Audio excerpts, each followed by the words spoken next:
Leur victoire allait néanmoins leur coûter quelque chose d'imprévu.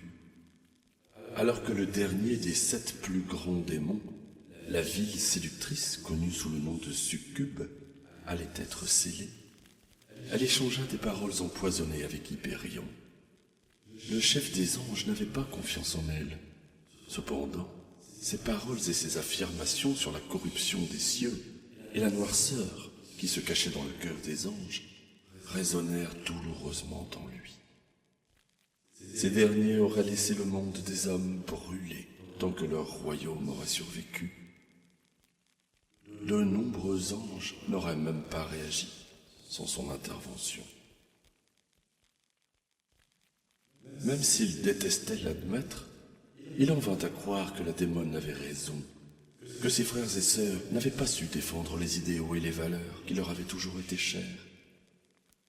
Leur incapacité à agir quand il le fallait avait failli coûter la vie à toute une civilisation.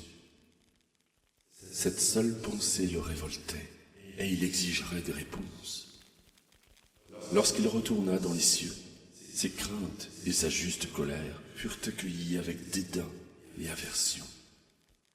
Le peuple d'Hyperion le blâma pour les pertes qu'ils avaient subies en protégeant les humains et le déclara responsable d'attirer sur lui la haine des démons s'il revenait à nouveau un jour.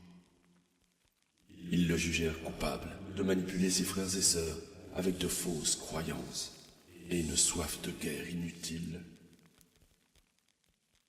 Ce jour-là, Hyperion fut chassé des cieux, ses ailes noircies pour ses transgressions, et il fut envoyé sur la terre des mortels, ne pouvant plus jamais marcher parmi les siens sur les îles célestes, banni, abandonné, oublié.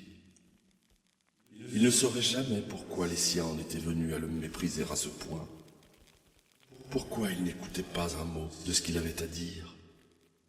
Il ne connaîtrait jamais l'identité de l'homme mystérieux qui les avait prévenus de sa soi-disant trahison, qui les avait mobilisés contre lui en son absence. Il ne connaîtrait jamais les actes ignobles du mage noir qui avait tiré tant de ficelles avant de disparaître dans les montagnes de Frostburn.